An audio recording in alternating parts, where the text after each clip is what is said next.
Selamat siang teman-teman dan Bunda. Jadi perkenalkan kami dari kelompok 3 dan pada kesempatan kali ini kami akan mempresentasikan mengenai nanoteknologi kebersihan. Dan di sini kita menggunakan produk deterjen. Sebelumnya perkenalkan, nama saya Maria Kalista, absen 22. Saya Paulina Tusholka, absen 30. Saya Denso Sebastian, API 20, absen 7. Saya Arturio Farel Nathaniel Lumban Tobing, absen 4. Saya Didatus Regananda Merandian, absen 8. Saya Marcelin Nobis Kampus Kautar, absen 29. Nah, sebelum itu, sebenarnya nanoteknologi itu apa sih? Jadi nanoteknologi itu adalah ilmu atau teknologi yang mempelajari suatu objek yang ukurannya sangat kecil. Ukurannya itu lebih kecil daripada 1000 nanometer.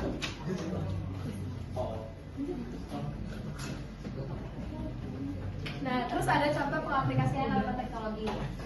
Kita mulai dari secara generalnya dulu. Nanoteknologi itu digunakan untuk menciptakan bahan-bahan yang lebih efisien dalam membersihkan permukaannya dengan kemampuan yang lebih baik untuk menghilangkan kotoran, bakteri, dan virus.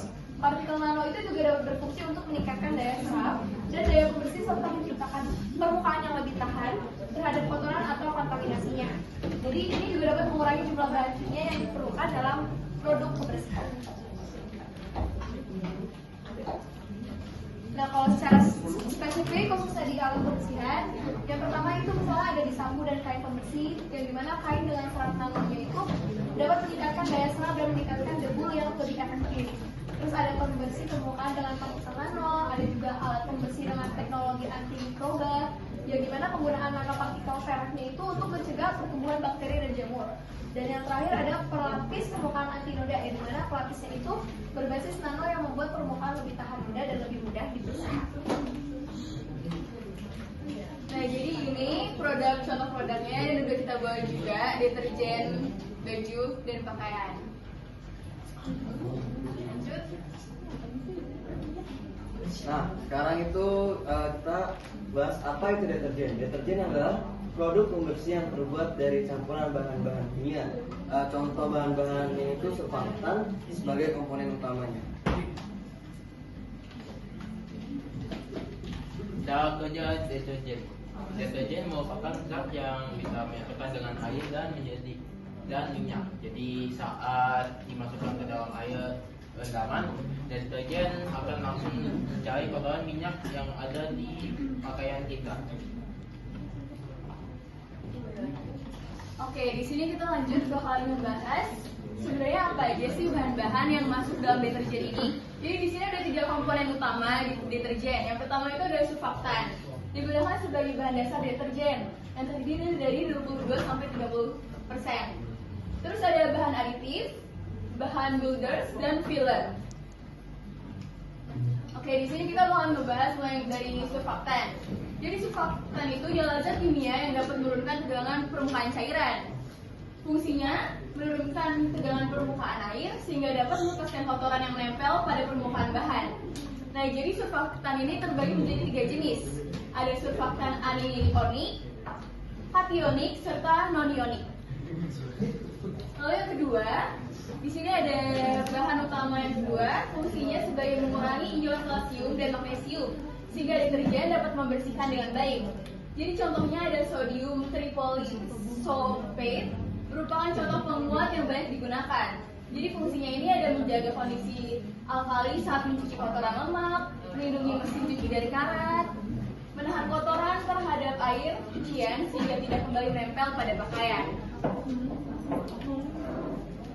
Lalu ada aditif, yaitu bahan tambahan yang digunakan untuk menjaga kebersihan komponen logam dan menetralkan asam dalam oli serta meningkatkan daya bersih deterjen. Jadi di sini fungsinya sebagai bahan suplemen atau tambahan untuk membuat produk lebih menarik, pewangi, pelarut, pemutih, serta pewarna. Contohnya ada enzim, boraks, sodium klorida, dan masih banyak lagi lainnya. Dan yang terakhir ada filler. Filler merupakan bahan tambahan deterjen yang tidak mempunyai kemampuan meningkatkan daya tahan cuci, tetapi menambah kuantitas. Jadi fungsinya untuk menambah jumlah deterjen tanpa meningkatkan daya cuci.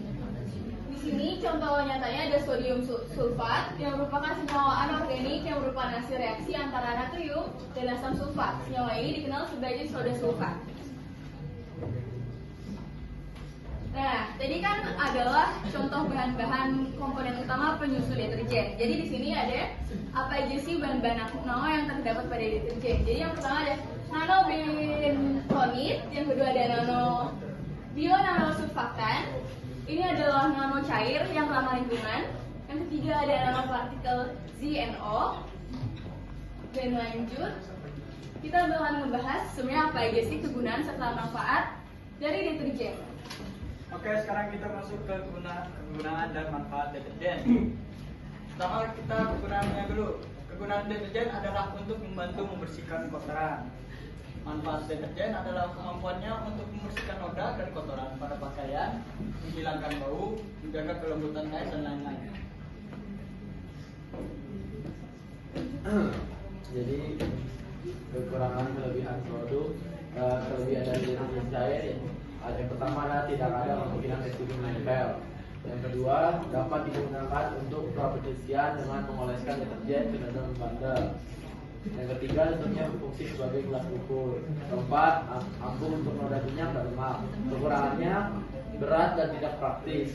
Kedua menciptakan lebih banyak sampah plastik untuk lingkungan. Ketiga dapat terjadi kelebihan tuang karena bentuknya yang cair. Nah, di sini kita akan bahas evolusi deterjen, di mana kita ngambil dua contoh, yaitu yang pertama ada sabun cuci alami, yang dimana sabun cuci alami ini terbuat dari bahan-bahan seperti minyak zaitun, minyak kelapa, dan soda abu yang dapat menjadi alternatif, yang dimana hal ini bisa menjadi lebih ramah lingkungan daripada deterjen.